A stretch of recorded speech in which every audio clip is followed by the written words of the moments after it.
Hello, அனைவருக்கும் வணக்கம். இன்று நம்ம சொல்ல போகிற தலைப்பு ஒழுக்கம்.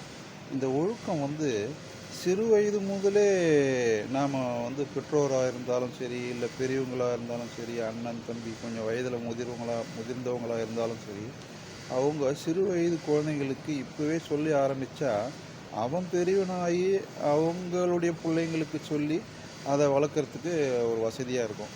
அது என்னென்னா, சிறு வயது முதலே இப்போ நம்ம உதாரணத்துக்கு சாப்பிட்றோம். நம்ம சாப்பிட்ற பிளேட்டை நாமளே கழுவணும்.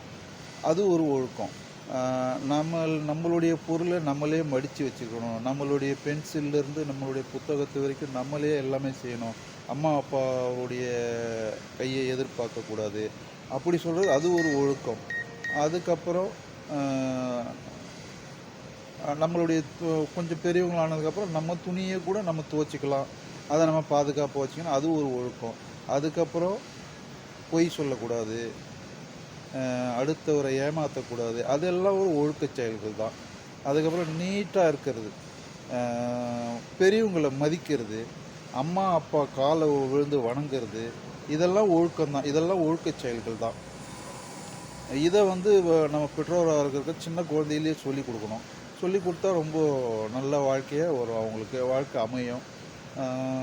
வேறு ஒழுக்கங்களை பற்றி திருக்குறளில் திருவள்ளுவர் என்ன சொல்கிறாருன்னா, ஒழுக்கம் விழுப்பம் தரலாம், ஒழுக்கம் உயிரினும் ஓம்பப்படும் அப்படின்றார்.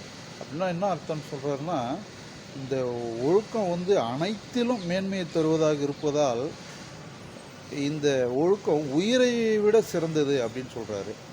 அதே போல் ஒரு கன்ஃபூஷியஸ்னு ஒரு கிரேக்க தத்துவ ஞானி அவர் என்ன சொல்கிறார், ஒழுக்கமாக இருந்தால் கவலையே உங்ககிட்ட நெருங்காது அப்படின்றாரு.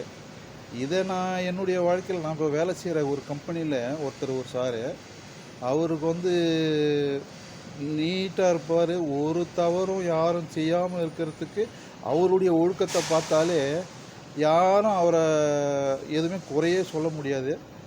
அது மாதிரி ஒருத்தர் அவரை நம்பி 3 பிளான்ட் 3 கம்பெனியை கொடுத்துருக்காங்க அவருக்கு. அவர் தான் வரவு செலவு கனவு எல்லாத்தையும் பார்ப்பார். அவ்வளோ ஒழுக்கமான அவர். அதை ஒரு உதாரணமாக சொல்லலான்ட்டு சொல்கிறேன். அது மாதிரி நம்மளுடைய வாழ்க்கையிலையும் நீங்கள் வேலை செய்கிற இடத்துல ஒழுக்கமாக இருந்தீங்கன்னா உங்களை பதவி தேடி வரும், ஒரு உயர்வு வரும். ஒழுக்கமே எல்லாத்துலேயும் மேன்மையை தரும்.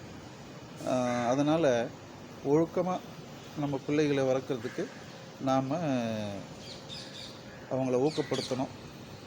அதுதான் இன்றைய தகவல்.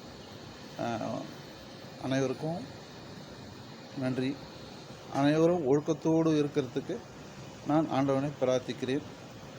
அனைவரும் நலமுடன் வாழ ஆண்டவனை வேண்டுகிறேன். நன்றி, வணக்கம்.